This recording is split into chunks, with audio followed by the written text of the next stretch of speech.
Este programa hoy lo vamos a dedicar a Ramírez. Han hecho, ustedes saben, con propósito de su tradición que se está transmitiendo en Italia y que por el gobierno de Venezuela. Y le hicieron una entrevista a CNN y nosotros queremos escucharla y al mismo tiempo tenemos a personas especializadas sobre el tema. En este caso tenemos al profesor Luis Ortega, que es una persona que tiene mucho conocimiento sobre el proceso que pasó el señor Ramírez en Venezuela. Y queremos que nuestra audiencia, que haya tenido la oportunidad de escuchar el YouTube de CNN con la entrevista, que la vamos a ir poniendo a la par para que ustedes tengan la idea de lo que estamos tratando de hacer. Pero antes vamos a decir a nuestros amigos que estamos en infoaldesnudo.com, nuestra página por el internet, Info Digital, nuestro canal, Info al Desnudo, Facebook Live, Info al Desnudo, YouTube Live. También estamos en María Live y Chungo Live. Además de los otros medios que hemos estado manejando, Twitter, Instagram, que siempre enviamos las diferentes trabajos que hacemos. Todos los días nosotros tratamos de hacer algo nuevo para que nuestro público esté informado y no tenga de qué quejarse porque realmente esté informado. Vamos a iniciar. Tenemos con nosotros al profesor Luis Ortega, que es también un dirigente del PSUV, del Partido de Venezuela, y que al mismo tiempo es un profesor que se encarga del proceso de decolonización de los pueblos y especialmente en su pueblo. Vamos a... de Zulia es administrador especializado en gerencia social, maestro de decolonización y IDCP es diplomado en el Instituto Decolonizador Zuliano de Estudios Políticos, Económicos y Sociales y sobre la geopolítica. Jefe de ideología de mi comunidad, la parroquia Quiquirá de Maracaibo. Así que vamos a conversar. Además, decíamos que es militante del PSUV. Vamos a escuchar la introducción que hace el periodista a señor Ramírez, que aparenta tener toda la razón y por lo cual es la persona que por razones de seguridad personal tuvo que salir prácticamente huyendo de Venezuela por las condiciones que se le ha presentado en la dictadura, como él dice. Vamos a ver qué es realmente lo que este periodista, bueno, él dirá su nombre porque no lo veo, pero es un periodista de CNN y él dice: Italia rechaza extradición de Rafael Ramírez. Venezuela acusa al exfuncionario por presuntos delitos, o sea, presuntos delitos. Vamos a ver exactamente cómo lo presenta y vamos a ir parando para que nuestro entrevistado pueda ir desbloqueando esas informaciones para que ustedes tengan una idea clara de lo que es real y efectivamente va a pasar. Buenas noches, Luis. ¿Cómo está? Buenas noches. Buenas noches. ¿Me escucha? Sí. María. Perfecto. Bendiciones, como siempre digo, para todos los radioescuchas y los que nos pueden ver por diferentes líneas. Aquí estamos haciendo el trabajo que nos dio Hugo Chávez, tener el morral, ¿verdad? Sí. Siempre de revolucionario, por supuesto, pero también de venezolano. Yo soy un simple ciudadano de aquí de Venezuela y cada uno de nosotros tiene una impresión negativa de una persona que estuvo al lado de nuestro comandante Hugo Chávez, que le dio la responsabilidad de estar como presidente de la compañía por la cual Venezuela se sostiene en un 90%, que era la industria petrolera. Pero todos nosotros, todos los venezolanos, sabemos muy bien que las acusaciones que tiene encima, yo no soy abogado, yo soy licenciado en administración, pero tengo un criterio acerca de cómo nuestro fiscal general y todo lo que es el Tribunal Supremo de Justicia sustentó ¿verdad?, acusaciones contra esa persona. Si alguien no la debe, no debe temer. Sin embargo, anterior a eso, pues ocurrieron una serie de eventos, ¿verdad?, de descubrimientos. Ustedes saben muy bien, todos los que escuchan, que aquí en Venezuela existe una policía técnica. Sí. Se le fue la voz. Desarrollar que tranquilidad y ha hecho investigar, determinar cierto tipo de abusos de poder, en este caso como el de Ramírez, pero hubieron dos más que están encarcelados, ¿verdad? Secuencia de la mafia que él había armado dentro de la industria petrolera, porque no se puede hablar de otra manera. O sea, no se puede decir que no robó, porque inclusive, para que ustedes sepan, se acaba de comprar una mención de caballero, pues, o sea, un título de baronato. Un título, sí, para crear la impunidad, para no poder, para no ser extraditado. Imagínate tú. Entonces, ¿cómo eso no lo venden por chele? Porque yo voy a comprar uno. Eso no lo venden por chele. No. Vamos a escuchar. Sí. Eso es igual que lo que está haciendo, un ejemplo, Duque, sí, comprando que le den, que le otorguen algo así como el mejor presidente de Latinoamérica, algo así. Imagínate. Esos es como títulos que se le compran dieron a Obama el premio Nobel de la Paz. Con tantas guerras. Imagínate, y ya con aquella matazón que ya tenían en el Oriente Medio, allá en Ucrania, ¿verdad? Toda esta serie de eventos que en verdad tienen manchado las manos de sangre. O sea, eso es demasiado ser descarado a una población y a unas comunicaciones. Nosotros somos, en el mundo tenemos, estamos en el orden de, solamente China tiene 2.500 millones de habitantes, solamente China. Imagínense usted. Entonces todos los demás, entre todos llegaremos a unos 5 millones de personas, 5.000 millones de personas en el mundo. Entonces todos estamos, vamos a decir, boca abierta, porque ese 1% de la población puede hacer cualquier disparate a nivel nacional e internacional y se queda como que tranquilo. Claro, las leyes, ese otorgamiento que le está dando Italia ahora, tiene un trasfondo. O sea, hay una clase social que no lo ve culpable. Sí. ¿Por qué? ¿Por qué no lo ve culpable? Bueno, eso lo vamos a ir contestando dentro de eso, porque esas contratistas, ¿verdad?, esas gabarras que compró eran de él con testaferro, y los que quedaron, que también cogieron lona, los boxeadores, ¿verdad?, también estaban ahí embarrados. O sea, entonces digo yo, entonces el presidente que nosotros pusimos le vieron cara de pendejo. O sea, yo te sigo haciendo lo mismo, sigo robando al país, porque no es a ellos. Él le puse ahí que lo están persiguiendo Maduro. No es Maduro. Somos todos los venezolanos, pues. Todos los venezolanos, a través de las leyes que nos cubren a nosotros sobre unos deberes y unos derechos, y unos deberes de ellos más todavía, porque hay una Contraloría de la República.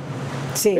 Vamos, Luis, entonces, ahí escuchándolo, para cuando el periodista le hace las preguntas, nosotros lo que vamos a hacer es sencillamente, vamos a tomar dos preguntas, y de esas dos preguntas vamos a hacer lo más concreto posible para que el que nos está escuchando de fuera sepa que nosotros estamos dando la respuesta que real y efectivamente tienen esas preguntas. Vamos a ver cómo este caballero presenta a Ramírez a los medios de comunicación. Vamos a tomar dos preguntas y después de las dos preguntas vamos a parar el video y entonces vamos a iniciar nosotros. Así que usted va a tener que estar pendiente de la pregunta. Vamos para allá entonces. Sí, está bien. Sí. rechazó la extradición de Rafael Ramírez, ex ministro de Petróleo y Energía, así también como exdirector de la empresa estatal Petróleos de Venezuela. Ramírez ejerció ambos cargos durante la gestión del fallecido expresidente Hugo Chávez y también fue embajador de Venezuela en las Naciones Unidas. Según el Tribunal Supremo de Justicia de Venezuela, el exfuncionario está acusado de la presunta comisión de los delitos de peculado doloso propio, evasión de procedimiento licitatorio y asociación. En declaraciones a CNN en el año 2017 y en 2019, Ramírez manifestó que las acusaciones denotaban tremenda ignorancia, fueron sus palabras textuales, y agregó que estaban usando su caso para desviar la atención sobre los problemas de Venezuela. Por todo esto, vamos a hablar precisamente con Rafael Ramírez para que nos comente lo más reciente sobre este proceso legal en su contra y, por supuesto, otras cuestiones importantes. Rafael, Nacho Girón para la pantalla de CNN en español, para Venezuela, pero también para toda la región. Por eso le voy a pedir desde ya respuestas contundentes y claras para toda nuestra audiencia internacional. Gracias por este tiempo y voy a arrancar por aquí. ¿Cómo pasó de ser uno de los principales funcionarios del chavismo a enfrentar cargos por corrupción y un pedido de extradición? Bueno, porque en Venezuela se ha producido un proceso de desplazamiento de los chavistas. El gobierno de Maduro no tiene nada que ver con Chávez, se origina de ahí, pero ha acabado con toda su obra y básicamente ha perseguido a los que seguimos manteniéndonos en las posiciones de Chávez. Yo he sido, una de las personas que influyó más durante el gobierno del presidente Chávez y hoy día soy víctima de la persecución de Maduro. Por cierto que ese sistema judicial que me persigue y que me acusa, es el mismo que ha sido denunciado en el último informe de la Misión Internacional Independiente del Consejo de los Derechos Humanos como un instrumento de persecución política que está al servicio de Nicolás Maduro. Aquí lo decimos, y en esta persecución de la cual usted habla, la Corte de Apelaciones de Roma denegó su extradición, reconociendo también la necesidad de protección internacional por la violación de los derechos humanos en Venezuela. Lo que quiero preguntarle muy concretamente es, ¿cuál es su miedo si es extraditado finalmente? O si se quiere, ¿por qué lo buscan? A mí realmente Maduro, no solo esta extradición, Maduro ha iniciado una persecución en mi contra que ha sido implacable, ha sido un ensañamiento, todos sus medios han confiscado mi casa, han amenazado a mis familiares y finalmente han actuado aquí en Italia. Pero en Italia fue rechazado de manera categórica, es una sentencia de la Corte de Apelo que es firme, es inapelable, donde ellos tienen muchos argumentos, pero el que esbozan para denegar esta extradición es que las autoridades italianas me han otorgado el estatus de refugiado por mi obvia condición de perseguido político. Y en consecuencia, debo ser, de acuerdo a la Convención de Ginebra del año 1952, objeto de la protección internacional. En este momento, a quien extraditan a Venezuela, lo mata el gobierno de Nicolás Maduro, como sucedió con el ministro de Petróleo Nelson Martínez, que por cierto fue director de PDVSA en Argentina y que murió porque no atendieron sus necesidades de salud. El Consejo de los Derechos Humanos ha denunciado que el sistema jurídico, judicial, tanto el Poder Judicial como la Fiscalía en Venezuela están al servicio de la persecución política, y un informe anterior denunciaba cómo en Venezuela se cometían violaciones de derechos humanos, incluso crímenes de lesa humanidad. Y aquí, insisto...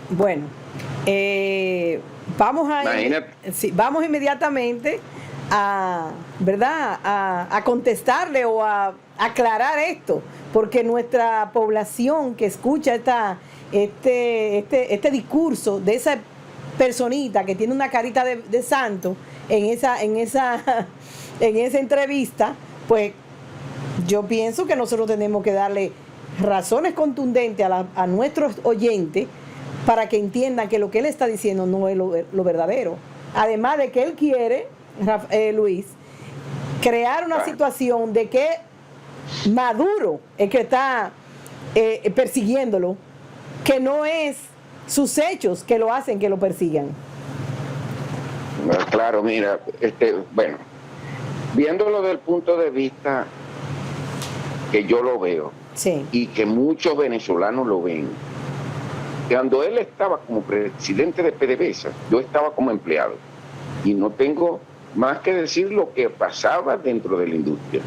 Él colocó gerentes a su criterio. Esos gerentes incluyendo aquí en el Zulia, que es la parte petrolera de Venezuela, es público y notorio. Ese gerente que puso, vamos a decir que no sé hasta dónde hay complicaciones legales si uno dice el nombre, pero está huyendo de aquí. Se fue huyendo porque ellos tenían el mismo modus operandi con la venia de él, de subcontratar, de hacer facturaciones con montos superiores. ¿Sí?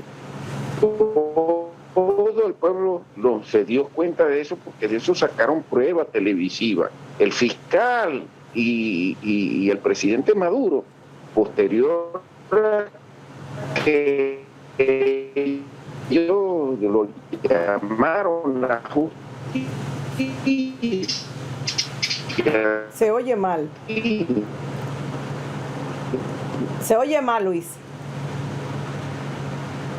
Bueno, ahora no ha ido Luis.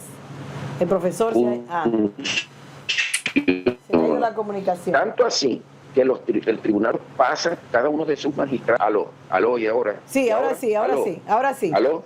Sí, así lo estamos escuchando. Okay. Decía lo siguiente, que fíjate que está mintiendo, ¿no? Y poniéndose él como que si un santo inocente, y no lo es así. El pueblo venezolano se dio ¿Qué problema? Porque los mismos trabajadores de la industria, sí. ¿Aló? Sí, ahí sí. ¿Y ahora? Sí. Ajá. Los mismos trabajadores de la industria se quejaban de los manejos de lo que tenían sus propios gerentes de primera línea. Sí. ¿Quién ponía los gerentes de primera línea? El presidente y la directiva de PDVSA. Pero él, como presidente, sintiéndose autónomo, sintiéndose apoyado, ¿verdad? Porque lamentablemente estaba traicionando a Hugo Chávez primero.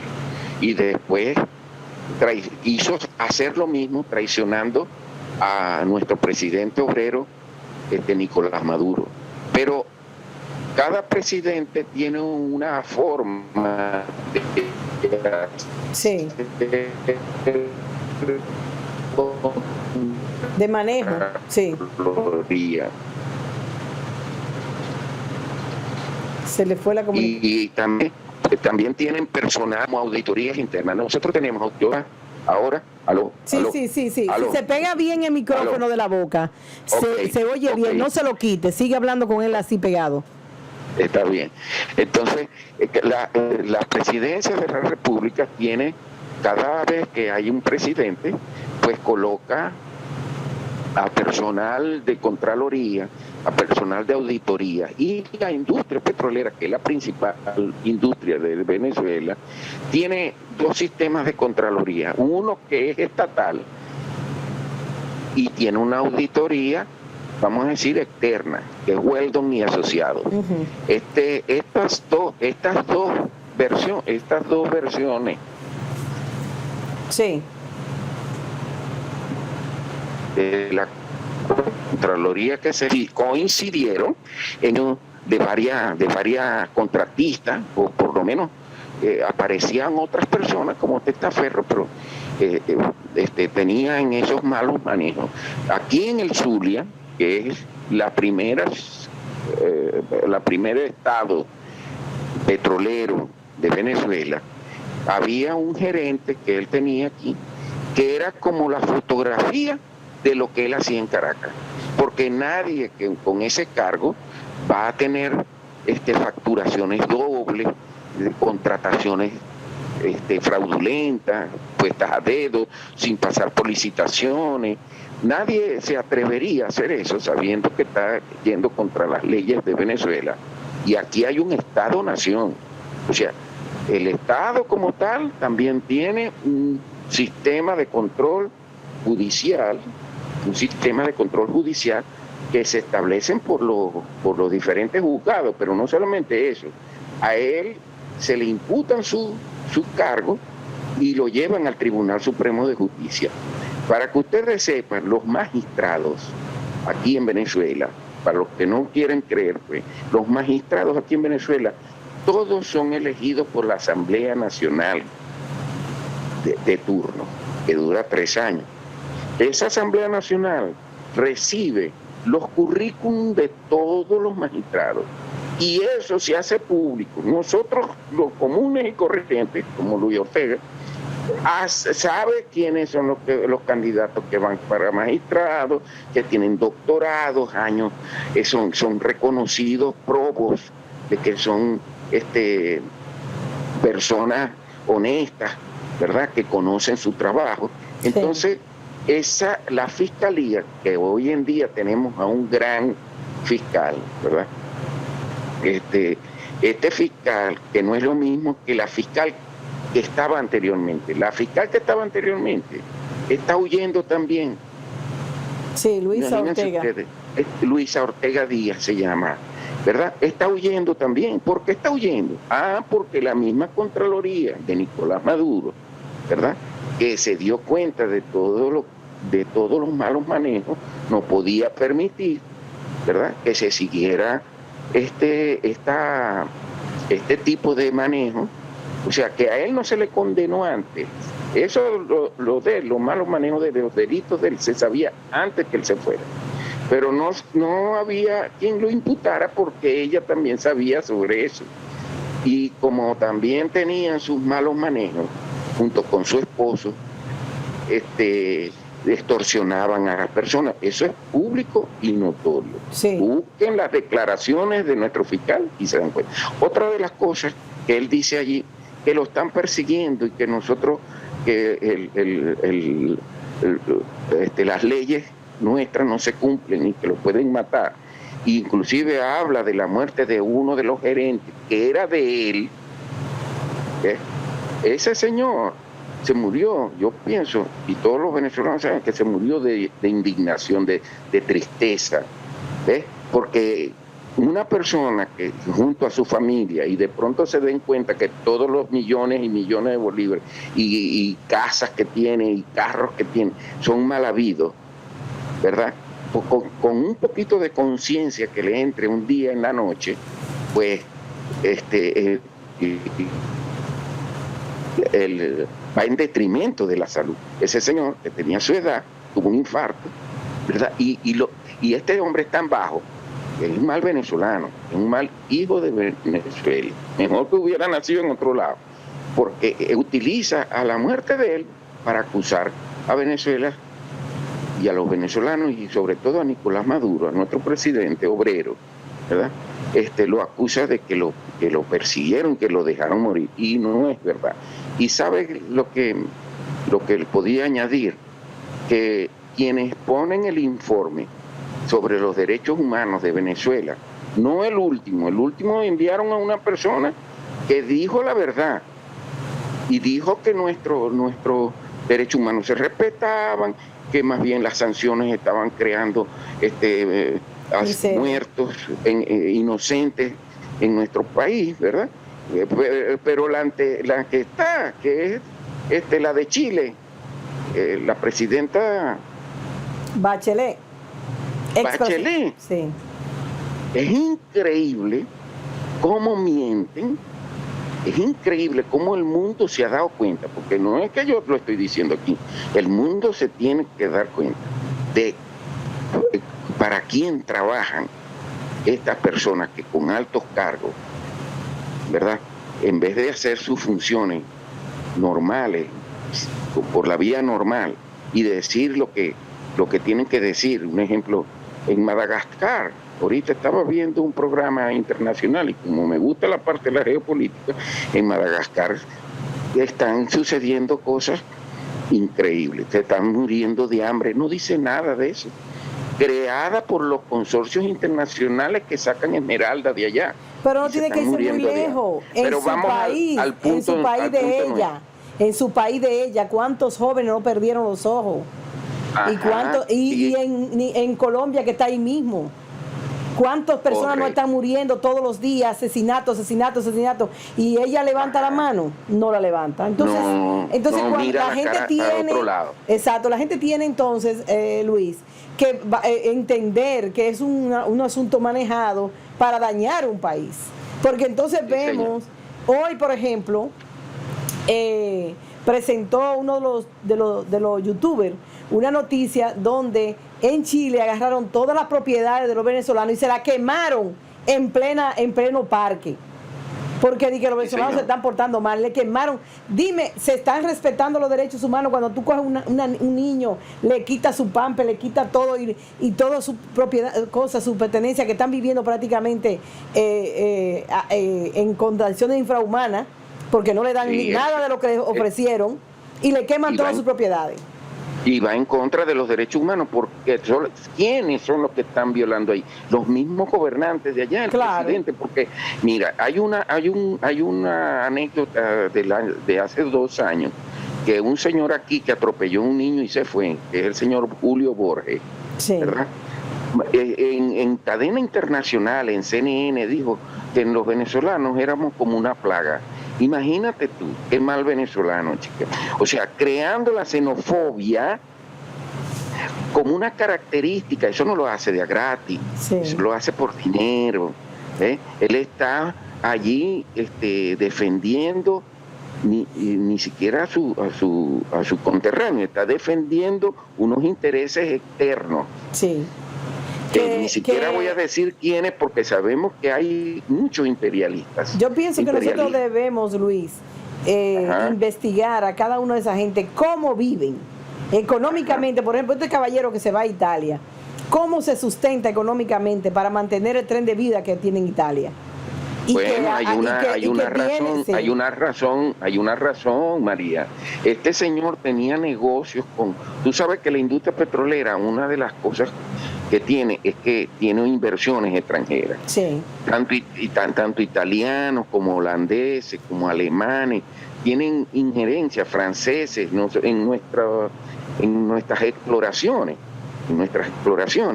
Él estaba ahí, ese era el guiso, pues. Ese era el guiso, metiéndose en el mar, haciendo negocio. Su puesto era de hacer negocio. Y después en las Naciones Unidas, vamos a decir así, fue nefasto. O sea, nunca defendió a nuestro país en base a realidades que se fueran sustentables en el tiempo. Pero sigamos escuchando las declaraciones y las preguntas para ver qué dice. Vamos a ver, porque el enfoque de él es con Maduro. Y qué chavista.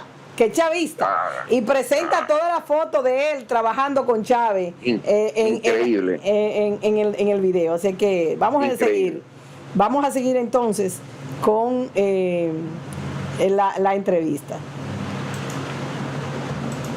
Con este tema, ¿por qué lo busca el gobierno de Nicolás Maduro? Usted, por ejemplo, se lo pregunto muy concretamente, ¿se ha quedado con dinero de los venezolanos, sobre todo en su gestión al frente del área de petróleo? No, por favor, no digas eso. Eso ha sido una campaña permanente en contra mía. No han podido demostrar nada. No tengo problema con la justicia en ningún sitio. Pobrecito. Mi único problema es con Nicolás Maduro. Vivo de mi ejercicio profesional. Tengo 30 años en el sector petrolero, más de 30 años. Y bueno, pero no me voy a mantener callado. Yo sigo denunciando lo que ha hecho Maduro, sigo escribiendo, sigo declarando, porque nosotros tenemos que actuar contra la destrucción del país. El país está en ruina.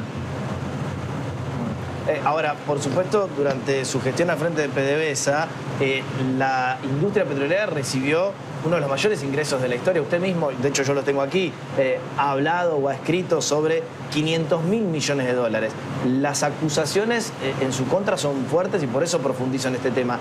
¿Dónde está ese dinero? ¿Se ha podido dar una explicación concreta al respecto? Bueno, ese dinero entró siempre al fisco venezolano, ¿no?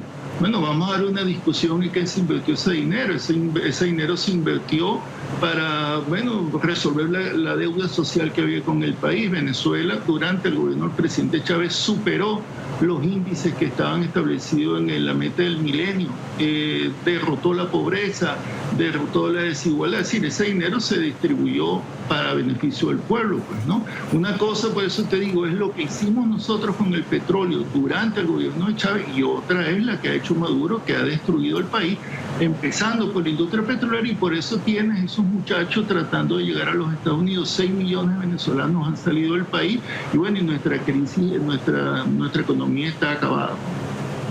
Ahora me quiero meter con la industria petrolera, por supuesto, en Venezuela, pero ¿usted tiene miedo, por ejemplo, de que le pueda pasar algo grave? Y también le quiero repreguntar, hablando de Nicolás Maduro y su gobierno, ¿ellos tendrán miedo de que usted pueda aportar información que perjudique precisamente al gobierno de Venezuela? Ellos lo que tienen miedo es que nosotros, los chavistas, reitero eso, los chavistas tengamos la posibilidad de reconducir el movimiento político en Venezuela, salir del barranco en que no Maduro y retomar el camino de Chávez.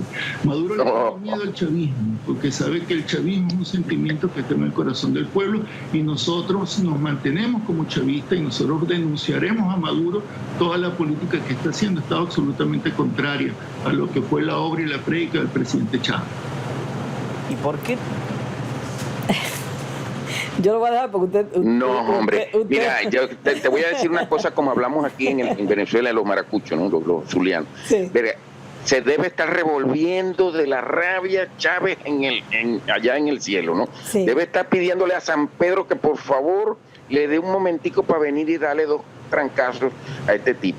Mira, Chávez, una de las cosas que tiene es que yo lo decía el sábado, las personas honorables, las personas que trascienden, no es por su nombre, sino por la huella que dejan. Y una de las huellas que dejó Hugo Chávez, en detrimento de toda la maniobra comunicacional que tuvieron, como él dijo una vez en una de sus alocuciones en el 2006, creo que fue, en el Parque Botánico, dijo: nosotros estamos haciendo un esfuerzo grandísimo para ir del camino al infierno al camino a la vida. Y este desgraciado, porque no tiene otro nombre, ¿verdad?, utiliza la ideología, no, porque ideología sería también interpretado como una falsa conciencia del hombre, sino la idea internalizada, nacionalista, identidad bolivariana de nuestro comandante Hugo Chávez, para decir que él es chavista. No, señora, no, señores, no le miren, lo peor que él puede hacer es nombrarse chavista. Nosotros los chavistas, como sociedad, como pueblo, hemos ido desarrollando nuestra identidad a través de honestidad, de ética y de trabajo.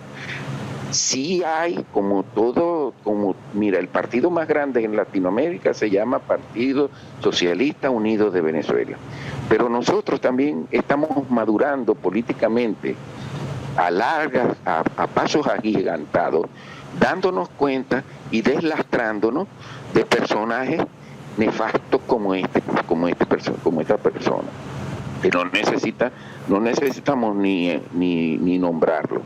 ¿Y por qué lo hacemos, pueblo latinoamericano y caribeño? Porque estamos hastiados, ¿verdad?, de que los gobernantes nuestros utilicen al pueblo para enriquecerse, ¿entiendes? Está bien que un puesto de trabajo tenga un arduo esfuerzo de horas, de días y de años en función a desarrollar un país o un método de trabajo donde la mayor cantidad de beneficios llegue a la mayor cantidad de personas. Eso se supone no, eso es la realidad de la ciencia política, cuando tú la ejerces honestamente.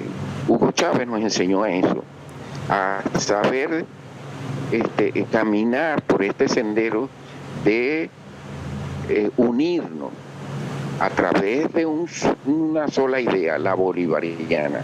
Bolívar quería que tuviésemos una sola patria, la patria grande, decía él.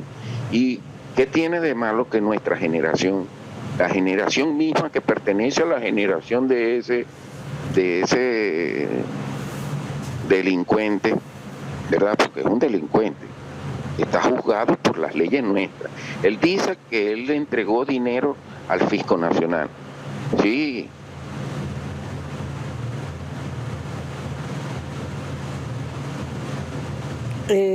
Luis, se quedó mudo nuevamente. Claro que tuvo que hacerlo porque no puede escaparse de ahora. ¿Aló? ¿Aló? Sí, ¿Aló? sí. ¿Aló? Sí, lo estoy oyendo. Sí. Ok, aló. ¿Escuchaste hasta dónde? Hasta ahí donde estaba describiendo lo que es la ideología chavista. Sí, ¿verdad? no, y también dijo que él entregó dinero al fisco. Es una forma,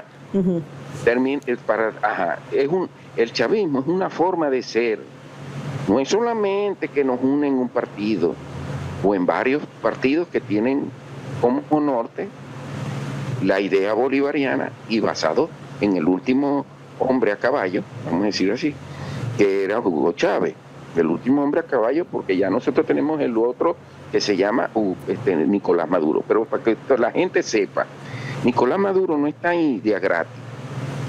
Cuando mi comandante Hugo Chávez en cadena nacional estuvo los tres, Diosdado Cabello, que era ministro en ese entonces, Nicolás Maduro, que era su canciller, y él en el medio, el día anterior de irse a Cuba a operar, porque lo peor es que no podía ir para ningún otro país porque temía, porque lo iban a matar, ¿entiendes? Porque el imperialismo, cuando mira hacia adelante y ve a una persona que tiene la solvencia y tiene el conocimiento y tiene el corazón y que es representante de un pueblo, él nos decía, ya yo no soy yo soy ustedes, yo soy un pueblo. Y así es, ¿no? Pero no ha muerto.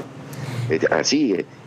Imagínense ustedes que él dijo, si me pasa algo, si ocurriera algo que no deseamos nadie, o sea, diciendo, si yo me muero.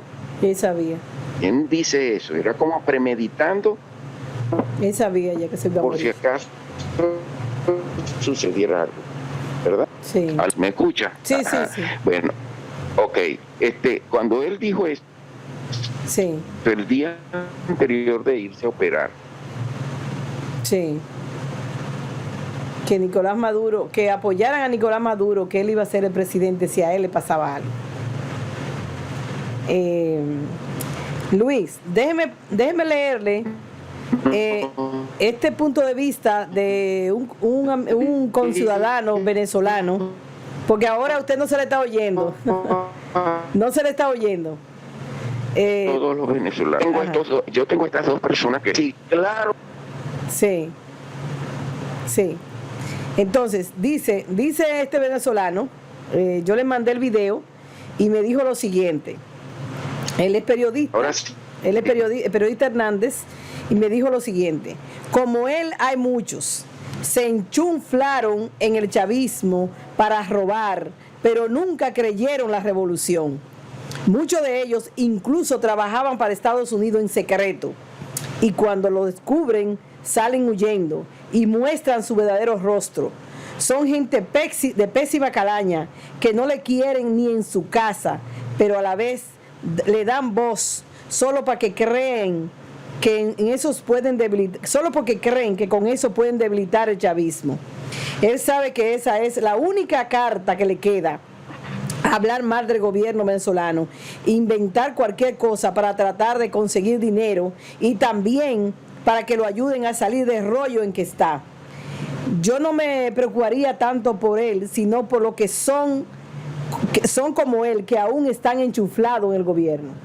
Ese es un compañero venezolano, periodista, que nos da ese mensaje. Hay otros compañeros que también han dicho sobre este mismo particular y que lo vamos a poner en un correo de voz también para que nuestra audiencia sepa que no es solamente Luis que está hablando sobre eso, sino que los venezolanos de conciencia, los venezolanos que han estado viviendo el proceso de Venezuela, tienen una opinión sobre este caballero.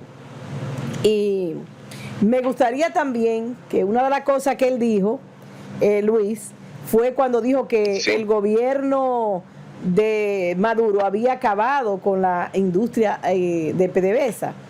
Y no habla de las sanciones, no habla de que Venezuela, hasta un tornillo que usaba la empresa petrolera, tenía que buscarlo a Estados Unidos, hasta un tornillo. Entonces, ¿qué ha tenido que hacer la industria de petróleo en Venezuela? Cambiar totalmente su estructura prácticamente para buscar las herramientas para que puedan trabajar las plantas en otros lugares. O sea, tiene que cambiar prácticamente la estructura prácticamente orgánica de las máquinas o técnica de las máquinas para poder hacer entonces. Mientras que cuando él estaba, el petróleo estaba altísimo, estaba en muy buen precio y no tenía bloqueo. No sé si yo estoy equivocada, Luis. Bueno, lo que pasó, yo ahí te puedo comentar lo siguiente, ¿no? Cuando una persona tiene una doble función, ¿verdad? Porque él estaba trabajando ya de por sí, ahora ya lo presumíamos, pero ya es una evidencia. Él trabajaba para los consorcios estadounidenses que estaban aquí. Halliburton, tal. ¿Por qué? Porque él dejó de caer, él dejó caer pues la producción adrede para que no se le compre, inclusive con la intención de Chávez y con la intención de Nicolás de hacer una inversión ¿verdad? Por cuestiones de comercio multilateral, que no solamente fuera Estados Unidos, sino tener alternativas de mantenimiento, los software que manejan la refinería, los software que se manejan con la telemetría de cada pozo, todo eso tenían diferentes dueños, vamos a decir así. Los canadienses tenían una cosa, los franceses tenían otra, Estados Unidos tenía otro manejo, todo lo que es extracción de petróleo, ¿verdad? Tenían un sistema que estaban en la sala de control de cada una de las localidades donde se reúnen varios pozos para hacer... Sí. O sea que de ellos hay una sala de control. Esos software, profundidad y miden la cantidad de fluido que sacan. Vamos a decir así, extrañamente comenzamos a tener lo que se llama una producción, una producción fallida, pues. O sea, petróleo que teníamos que sacar diario ya quedaba pendiente, ¿ves? Pero eso era a conveniencia de este señor. Lo puedo decir con claridad, él tenía que ver con eso. Y los gerentes que él ponía en cada región también lo hacían. Ahora, cuando él dice que devolvió, que el país cobraba fisco, vamos a decir así, los impuestos hacia la facturación, ¿verdad?, de PDVSA, yo digo una cosa, no es que no solamente se tomó dinero del nuestro, que a lo mejor se le haya hecho hasta difícil por el tipo de contraloría que tenía en la industria, sino el dinero de otros países, porque esas contratistas grandes, esos consorcios grandes, ¿verdad? Sí. Yo lo estaba nombrando, Exxon, Halliburton, Delta, esos les pagaban a él para que le otorgara espacios de explotación o espacios de exploración, ¿me entiendes? Le pagaban. O sea que esos países más bien tendrían que auditar a esa compañía, ¿verdad? Y visualizar algo así como lo mismo que hace Odebrecht con los países latinoamericanos, ¿ves? Que se ganan a los presidentes de las compañías, se ganan a los ministros de obras públicas, ¿verdad? Dame todas las concesiones importantes, avenidas, bueno, así, pero en mayor índice, porque la extracción de petróleo, tanto en el mar, porque nosotros también tenemos en el mar, como también tenemos en tierra tenemos más. Ahí donde tenemos en la faja, fíjate, hasta él mismo hablaba de que la faja del Orinoco era la faja bituminosa, o sea, que ahí habían bitumen es casi como el carbón, y ahí están y nos colocó. Chávez hizo un estudio y mandó a la gente internacional a que diera la certificación de eso, y tenemos 300 años de petróleo. Wow. No, por eso es una de las causas que a nosotros nos agreden, pues. La gente tiene que entender que si nosotros no tuviéramos, dice nuestro ministro en general, Padrino López, dice que si no tuviéramos petróleo, ni oro, ni diamantes, ni coltrán, ni tierras raras, ni nada, no estuviéramos tranquilitos. Estuviéramos tranquilitos. Pero eso no es una maldición, al contrario, Dios nos puso aquí. Y yo quiero, dame un minuto para explicarle algo a las personas. Sí. Cuando las personas y los medios de comunicación hablan acerca de un país, ¿qué es un país? Un país es una región que tiene unas coordenadas, ¿verdad?, en el mundo, y nos sirve para ubicar un territorio en el mapa mundi. A eso es un país que tiene una población, esa población tiene una cultura y es nacida allí. Pero ¿qué es nación? ¿Qué es una nación? Una nación es, ¿verdad?, un territorio que tiene unas personas que nacieron en esa persona, que nacieron ahí, que tienen una cultura, una forma de comer, una forma de bailar, pero que además se convierte en nación porque tiene una constitución, tiene unas normas que hace que se ejerza lo que se llama la nacionalidad. Inclusive nosotros tenemos gente que no ha nacido aquí, pero que puede ser nacionalizada por medio de nuestras leyes, al pasar 20 años, que tengan hijos en nuestro territorio, etcétera, etcétera. Ahora, si país es eso que yo les acabo de decir, que es un territorio ubicado, que tiene una ubicación geográfica, y una nación tiene todo lo mismo más una constitución que nos hace nacionales, con nacionales. Ahora, ¿qué es patria? Entonces, ¿qué concepto es de patria? Ese concepto nos lo enseñó Bolívar, Francisco de Miranda, Sucre, pero también nos los actualizó Hugo Chávez Frías. ¿Entiendes? Wow. El concepto de patria es un territorio, ¿verdad?, que tiene sus personas que nacen allí, que son nacionales con nacionales, que legalmente tienen su nacionalidad, pero que además tienen una historia, y unos venezolanos que lucharon, que dieron su sangre por crear la libertad y los beneficios, de gozar de los beneficios que esta tierra nos da. Aquí en la Constitución nuestra no es igual que la Constitución de Estados Unidos, la que hizo Monroe en 1817, que dijo que el dueño del suelo era dueño del subsuelo. ¿Ves?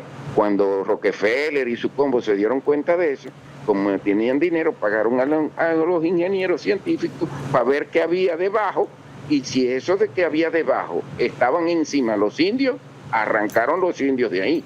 En cambio nosotros no, nosotros sabemos que el petróleo que está debajo de nuestras tierras, ¿verdad?, es para nuestros hijos, para los hijos de nuestros hijos.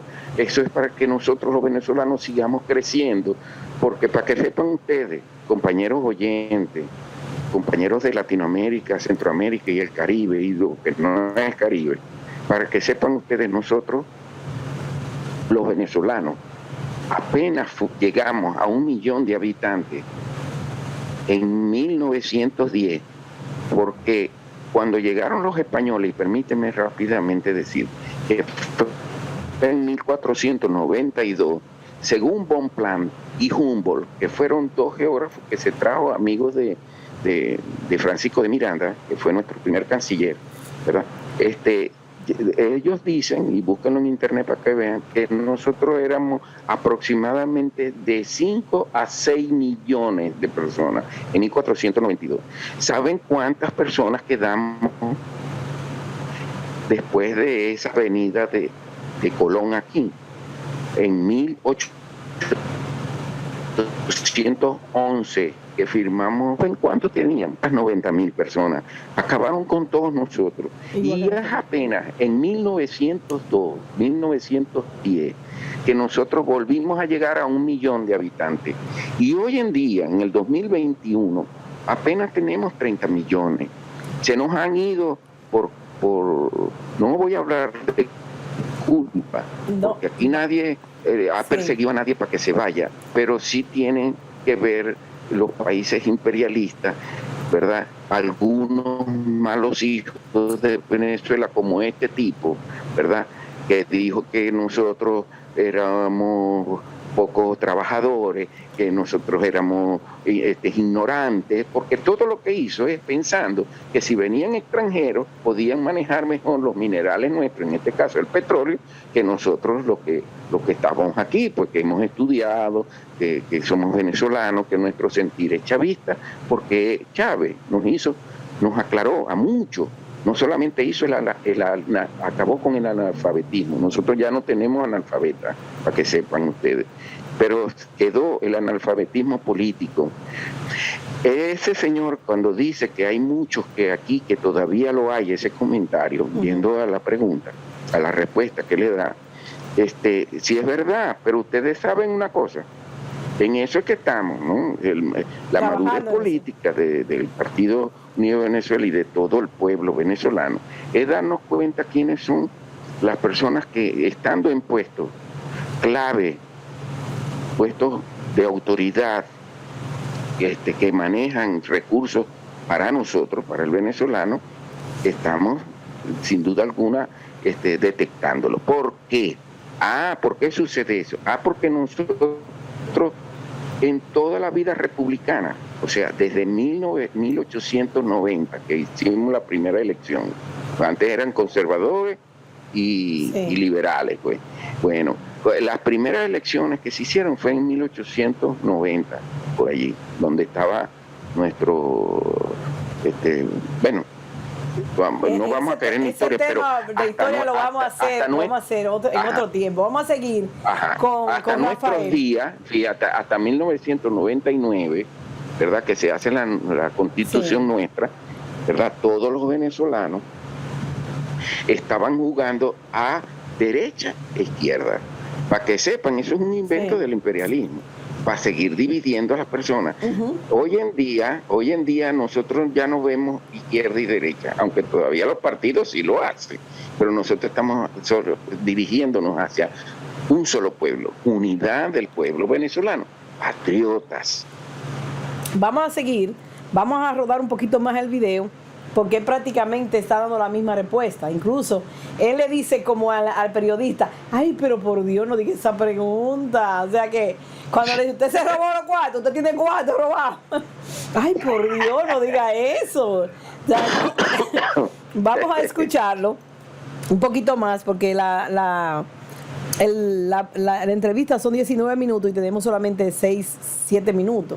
Pero antes vamos a decirle a nuestros amigos que recuerden que estamos en infoaldesnudo.com, Info Digital, nuestro canal, Info al Desnudo, YouTube Live, que traten de ir a YouTube y chequen nuestros videos, le den un like, suscríbanse para que reciban nuestros videos con más frecuencia. Además, estamos abiertos a los comentarios que ustedes tengan. Nosotros revisamos los comentarios luego de Facebook, porque Facebook María está en live y está Facebook Info al Desnudo live y Facebook Chungo. Así es que ustedes también estamos en la Latina Radio, en la 91.7 FM. Así que vamos a seguir con la entrevista de este ángel de Dios que tiene, miren, casi le podemos poner 2 alitas aquí, porque ya es un ángel. Vamos a escuchar el ángel de Dios de Ramírez. Vamos a ver qué nos dice Ramírez. ¿No vuelve a Venezuela? ¿Teme por su integridad física? Claro que sí. En Venezuela hay una violación permanente de los derechos humanos. De hecho, cuando yo renuncié a las Naciones Unidas, iba a volver al país y los militares me advirtieron que no lo hiciera porque sería detenido de inmediato y metido en la tumba, ¿no? Que es una prisión donde tienen a tantos exministros, oficiales y trabajadores del PDVSA, hay más de 150 trabajadores presos.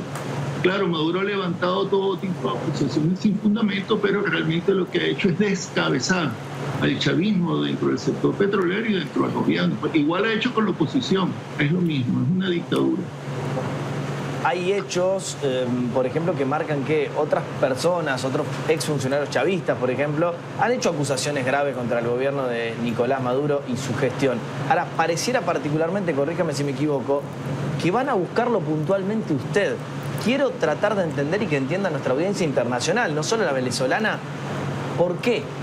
¿Por qué a usted, Ramírez? Sí, porque yo soy una de las personas que podría a Maduro, porque soy una persona que ha denunciado a Maduro, porque he propuesto una junta de gobierno para salir de esta crisis y volver a la Constitución. Sí, porque yo me mantengo activo, yo defiendo los ideales y defiendo la obra de nuestro gobierno. Hay muchos que se han quedado callados, hay muchos que se han acomodado al gobierno. Yo pienso que nosotros no, sobre todo la izquierda en América Latina incluso, debe dar un paso al frente y denunciar lo que está pasando en Venezuela, que no tiene nada que ver con el proceso bolivariano. Es un crimen contra el pueblo. Es por eso que me persigue. Yo seguiré ejerciendo mi derecho político de denunciar lo que están haciendo y, por supuesto, desde el sector petrolero, bueno, conozco muy bien lo que han hecho, conozco muy bien cómo han destruido nuestra empresa. ¿Hubo corrupción con el petróleo? Le decía que me iba a meter en este tema durante el chavismo. Ha habido corrupción con el petróleo en toda la historia petrolera del país. Cuando Juan Vicente Gómez, cuando la dictadura de Pérez Jiménez, cuando Carlos Andrés Pérez, la Cuarta República, cuando el chavismo y después del chavismo, porque es un problema de que nuestro país recibe una cantidad de dinero, más de 120 mil millones de dólares Pero, cada Ramírez, año. Usted fue parte, no solo parte, me animo a decir, fue el número uno del petróleo en el país. Bien. ¿Tú quieres ver cómo es petróleo Venezuela? Mira, te tenía este gráfico. Esto es PDVSA, o era PDVSA. No me vas a decir que uno puede ser responsable de lo que haga un gerente en cualquiera de esas gerencias. Lo que te quiero decir es que el problema de la corrupción tiene que ver con la debilidad de nuestras instituciones, no solo en el sector petrolero, o en el sector importación, todo. Ahora, en Venezuela, en nuestro país, la responsabilidad penal por el hecho de la corrupción es personalísima. Contra mí no han levantado ninguna prueba, no tienen nada. Ellos te pueden acusar a ti de lo que sea, pero tienen que demostrar que eso es cierto. Se supone que existe la presunción de la inocencia. Eso es así en todas partes del mundo. Usted me está diciendo, yo para entenderlo, porque este argumento se ha utilizado, por ejemplo, mucho en el caso Odebrecht a nivel internacional, que el principal funcionario de una empresa enorme del mundo, como es PDVSA, puede no enterarse de corrupción abajo suyo siendo el principal líder de esa empresa. Disculpe, me cuesta creerlo, por eso. No te puedes creerlo, son 293 empresas en un holding. Cada empresa tiene sus mecanismos de decisión y por supuesto que existen los mecanismos de control del Estado venezolano, que son los que juzgan la actividad o cualquier irregularidad que haya en la industria petrolera. La industria petrolera es una de las pocas del país, la única, que está sometida a tantas instancias de control. De manera tal que, bueno, si alguien cometió algún hecho de corrupción, tiene que rendir cuenta a la justicia por eso. Pero no puede decir que todo lo que sucede... Antes, Ramírez, incluso en la época en que todavía Chávez estaba vivo. Porque yo soy chavista, porque estaba trabajando con Chávez, estábamos haciendo una revolución. Yo renuncié en el 2017, sobre todo después de la violencia política en la calle y después que me di cuenta que Maduro estaba violando la Constitución y las leyes, por eso renuncié. Y entonces a partir de ahí que Maduro comienza una campaña de difamación y persecución que no ha tenido tregua. Pues. Pero más nadie... ¿Chávez no sabía de esa corrupción a la que usted hace referencia? Digo, ¿tampoco el presidente sabe lo que hacen sus súbditos? Bueno, sí, pero para eso están sus súbditos, no, sus subalternos, digamos. Para eso están los mecanismos de verificación y control del Estado, ¿no? Yo no soy policía, eso le corresponde a los organismos competentes, tienen que hacerlo. Nosotros tenemos mecanismos de control. El problema es que esos organismos de contralor del Estado estaban gestionados por el mismo chavismo. Bueno, pero no es verdad. Hubo muchos casos de corrupción que fueron perseguidos, que fueron juzgados, pero bueno, tiene que haber una justicia, ¿no? Tiene que haber una situación de independencia de los poderes. En este momento no lo hay. El que sea extraditado a Venezuela sencillamente será colocado en la tumba y será, bueno, sujeto a la violación de todos sus derechos. Sí, digo porque, por supuesto, si el número uno del país no sabe nada, si el número uno del área de petróleo no sabe nada, si en general nadie fue puesto preso por esto y por el dinero que la justicia está investigando que falta sobre el petróleo, me cuesta creer entonces profundamente y con mucho respeto qué es lo que sucedió. Bueno, es un tema que habrá que determinar, para eso están los organismos competentes, pero Maduro no está persiguiendo eso. Maduro lo que está persiguiendo es la disidencia. De hecho, este es un gobierno mucho más corrupto que cualquiera que hayamos tenido en nuestra historia. Y están involucrados personas que están vinculados directamente al mismo Nicolás Maduro, a los órganos de poder, a la cúpula del poder. Eso no pasaba con Chávez, y yo puedo dar fe de eso, y alguien tendría que demostrar que eso era así. Eso nunca fue así. Pero bueno, la corrupción es un fenómeno deplorable que yo rechazo, pero no me corresponde a mí, tienen que ser los organismos de justicia, pero no es la justicia, Maduro. Esa no es justicia. No quiero dejar de consultarle como especialista en la materia, ¿cómo explica la crisis petrolera en Venezuela y eventualmente cuál fue su responsabilidad? Bueno, fíjate, nosotros dejamos la industria petrolera produciendo 3 millones de barriles día. Dejamos una empresa, y eso no lo digo yo, eso está en nuestros estados financieros auditados, que son públicos, ¿no? Que siempre fueron transparentes. Dejamos una empresa de 231 mil millones de dólares en activos, la quinta empresa más importante del mundo. ¿Qué pasó? Que a partir de mi salida en diciembre, yo salí en agosto del 2014, pero en diciembre del 2014 Maduro tomó el control de las finanzas de PDVSA, colocó allí incondicionales suyas y sencillamente se bloquearon el presupuesto de desarrollo de PDVSA, le negaron los recursos para utilizarlo en otras necesidades del gobierno o en otros propósitos, y poco a poco la producción petrolera fue cayendo. La industria petrolera es continua, no puede pararse. Yo no tengo por qué dudar de esto último que me dice y se lo tomo, por supuesto, pero déjeme dudar del concepto de transparencia, porque usted mismo, unos minutos atrás, me ha hablado de justamente corrupción. Entonces me pregunto si esa corrupción reinante en PDVSA durante la época del chavismo no ha generado también, en parte al menos, la crisis petrolera. No, mira, yo te estoy diciendo, no pongas en mi boca palabras que no he dicho, vamos a ser muy precisos. Lo que dije es que la corrupción es un fenómeno en nuestro país, producto de que ingresa una inmensa riqueza petrolera, una inmensa renta petrolera. Ahora, ha habido corrupción en PDVSA, ha habido corrupción en la importación, ha habido corrupción en el sector bancario, en el sector privado. Es decir, es un fenómeno deplorable. Ahora, existen mecanismos de control para ello, y esos son, por lo menos que corresponde a mi gestión, esos se siguieron al pie de la letra. Ahora, si alguien comete corrupción, bueno, tiene que responder por eso, pero Maduro no está persiguiendo la corrupción, Maduro está persiguiendo la disidencia, que usa el tema de la corrupción como un argumento, y claro, tiene jueces a su servicio para eso. Ahora, volviendo al tema de PDVSA, sí. Sí, no, si iba a decir que, teniendo en cuenta más o menos lo que usted viene contando, entiendo que se va a quedar en Italia, entiendo que no va a volver a Venezuela. Lo que le quiero preguntar es, ¿qué busca en un futuro cercano y si en algún momento piensa que podría efectivamente regresar a su país y hasta presentarse a cargo? Yo desconozco si usted, por ejemplo, quiere ser ministro, quiere ser presidente. Quiero volver a Venezuela. Yo estoy en Italia sencillamente porque mi familia es de origen italiano, la familia de mi esposa, pero por supuesto todos los días pienso en volver a mi país porque tenemos la responsabilidad, nosotros, sobre todo los chavistas, de resolver el problema creado por Maduro y reconstruir nuestro país. Estoy trabajando para eso y por eso me mantengo en la política. Yo quiero volver. ¿Quiere cumplir un rol importante? Por ejemplo, alguna presentación a cargo como presidente. Pero claro que yo estoy dispuesto a trabajar en lo que haga falta para reconstruir nuestro país. Tengo una experiencia, tuve una gestión que fue beneficiosa para todo el país. De mí podrán decir lo que sea, pero es innegable que Venezuela tuvo 10 años de un crecimiento económico envidiable. Tuvimos la economía más fuerte, o una de las más fuertes de nuestra región. Y claro, sabemos cómo reconstruir la industria petrolera y cómo reconstruir el país. Pues no es solo un tema técnico, es un tema político fundamentalmente, y eso es lo que hay que resolver. Déjeme precisar esto nada más. ¿En un rol importante como una eventual presidencia? En el rol que sea necesario. Yo estoy dispuesto a conducir mi país, lo he dicho. En el 2017 propuse mi candidatura para contrarrestarme con la de Maduro en unas primarias, y eso desencadenó toda la violencia del Mauricio. Entiendo que no podría juntarse políticamente jamás por lo que viene diciendo con Nicolás Maduro, pero si lo llamaran personajes importantes de la política venezolana como Guaidó o como Leopoldo López.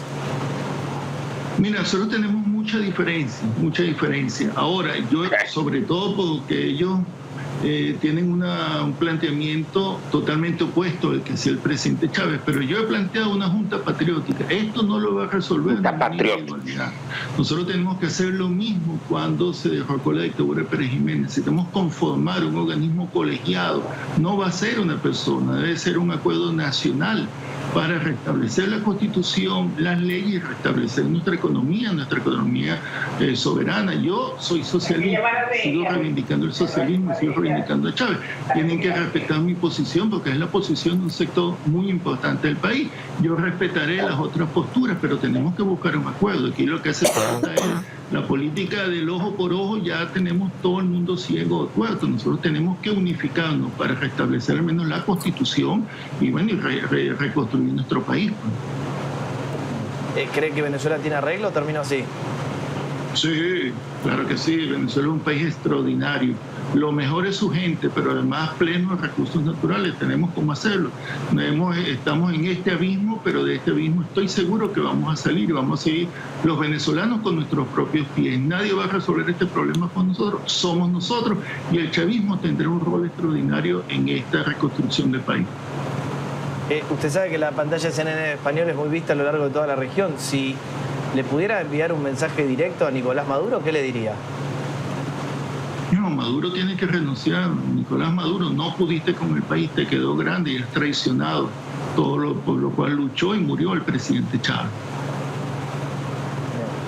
Lo dice Rafael Ramírez, entonces nuestro entrevistado, ha cumplido muchos cargos importantes durante la gestión del fallecido Hugo Chávez. Desde Italia, esta nota donde han negado entonces la extradición a Venezuela. Gracias, Ramírez. Un gran abrazo desde aquí. Gracias. Bueno, señores.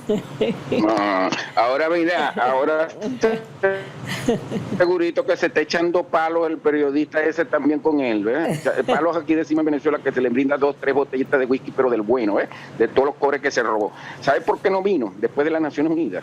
Porque también, para que sepan ustedes, compañeros y amigos, oyentes de este programa que se llama Al Desnudo, bueno, porque se desnuda la gente. Esa es la intención, de que la verdad salga. ¿Sabe por qué no vino? No vino porque el mismísimo general que estaba a cargo de la inteligencia militar pregunta para dónde está. Pregunta dónde está. Huyendo también. Está en Estados Unidos, refugiado allá. El mismo. El mismo que le dijo, mira, sabes quién se pueda, no vaya para allá. Te descubrieron. Ya tienen las pruebas, ya tienen las pruebas, ya no te puedes escapar. Menos mal que tuviste la viveza de guardar todo el dinero en los bancos suizos, donde se niega, vamos a decir, a países soberanos, no solamente a Venezuela, a otros países. Ahí es que se lava el dinero. Y hablan de que es un país democrático, pero esos son los banqueros. Imagínate tú, esta nefasta persona, porque en verdad es un delincuente, no viene porque sabe que tiene toda 30 años, lo menos que le cabe, 30 años. Y aquí no estamos matando a nadie, somos los venezolanos, no es Nicolás Maduro, Ramírez, no es Nicolás Maduro, somos nosotros, el pueblo común y corriente, que dañaste a la industria, que dañaste la industria petrolera, que hiciste que votaran a tantas personas, ¿verdad? Antes votaste a muchas personas, pusiste a los gerentes que se robaran el dinero para trabajar con poquitas contratistas que a ti te hacían falta que tuvieran, ¿verdad?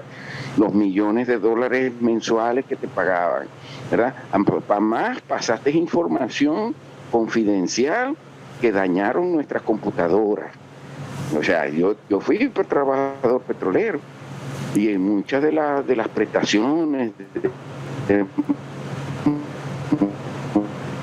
muchas personas con otros, pues, porque todo lo que estaba ahí la robaron, hizo daño, hizo mucho daño a Venezuela. Y todo el que haga daño a un país tiene de por sí que ir a que la justicia pues le dictamine qué grado de culpabilidad tiene. Así de fácil. Eso no es que tuvo la culpa o que vamos aquí. Dígame esa aspiración que dice. aspiración de venir a Venezuela a crear un partido, empezando por ahí, ¿qué militar le va a parar bola a este tipo? ¿Ah? Que si queda como un simple ciudadano, de una vez se lo llevan, porque aquí hay gente honorable, profesionales, militares y civiles, honorables, no ladrones así. Entonces, estos son tipos de personas que existen en toda Latinoamérica, ¿verdad? Pero existen existen en Latinoamérica porque hay gobiernos, ¿verdad?, que toda la vida se la han pasado a espaldas de los pueblos, ¿verdad?, y pensando que primero es el dinero antes que su honor o la ética, que son tipos de personas que su grado de alienación, ¿verdad?, los lleva a ser traidores, pues. No hay una peor indicación para una persona que sea de un país que le digan traidor. Ese señor es un traidor, vamos a decir, de un descarado, ¿no? Un cara dura. Estoy seguro que en esta entrevista la van a sacar. Aquí hay programas que desnudan a la gente también. Vamos a decir, está La Hojilla, está El Mazo Dando, ¿verdad? Donde, pues, estoy seguro que a esa versión pagada, ¿no? Porque esa entrevista, estoy por casi asegurar que él le pagó para que lo entrevistaran, para lavarse un poco la cara del problemón en que se metió él mismo, por su avaricia, por su mala profesionalidad. ¿Qué profesional puedes tú llamar? ¿Cómo puedes llamar tú un profesional honesto a una persona que le haya hecho eso al ladito del comandante? Ahora, ustedes se preguntarán, pero bueno, el comandante no se dio cuenta. Escuchen bien, antes que viniera el Partido Unido de Venezuela, el Partido Socialista Unido de Venezuela, que fue fundado en el 2006, marzo del 2006, para que ustedes sepan, antes Chávez ganó con el 90%, con la más alta votación que ha habido en Venezuela, ganó Chávez. Con todos esos partidos, era lo que nosotros aquí llamábamos el chiripero. El chiripero eran muchos partidos de centro izquierda y de izquierda que ya obstinados con lo que había hecho la derecha radical en manos de Acción Democrática y de COPEI, que son los fascistas. COPEI es la socialdemocracia, que nació con Gramsci en Italia. Él venía de COPEI, para que sepa. Entonces, por allí viene todas estas... Sí, ahora sabemos, él regresó a sus orígenes. Sí, claro. Y las compañías que le dieron aporte, él preguntaría, bueno, ¿para dónde me voy? Me voy para que los franceses dijeron, no señor, ya nosotros te pagamos lo tuyo para que nos dieran la concesión y ya la estamos perdiendo años, porque tenían contratos de muchos años en adelante, de 20 años, de 15 años. Ya él hacía negocios con eso. Luis, lo que la gente debe sacar como conclusión, independientemente de lo que nosotros podamos decir de Rafael, es que él en su actitud de negación de todo lo malo que él pudo haber hecho, totalmente obvia el problema de las sanciones, que son las que cuando él habla de que PDVSA tenía una cantidad de dinero cuando él la dejó, pero él tenía que decir ahí, no, el petróleo estaba a 100, pero el petróleo llegó a 27 y a 25. Ajá, y con nosotros, claro, eso tiene su razón de ser. Porque así que hay que desmontar la cosa. Cuando tú le dices, cuando tú estabas en el poder, que tú tenías toda la afluencia económica y que incluso Chávez tuvo la oportunidad de darle al mundo entero petróleo, porque hasta aquí vino y ayudó a los pobres de este país con la calefacción. Hizo un proyecto aquí para ayudar a los pobres de este país. Así mismo lo hizo en toda Latinoamérica porque tenía una actitud de florescencia en el petróleo. ¿Quién se encarga de acabar con esa florescencia? Estados Unidos, con el fracking, la bajada del petróleo, al grado de que el petróleo prácticamente no llega a $25. Entonces, ellos lo que pasa es que nunca nos perdonaron, ¿verdad? Que nosotros primero creáramos a la OPEP. Sí. Y segundo, que con el análisis que hizo con buenos expertos, Hugo Chávez, y con su carisma, con su forma de tratar a tanto a los de Arabia Saudita, sí, y todos los demás países de la unión de la OPEP, ¿verdad? Él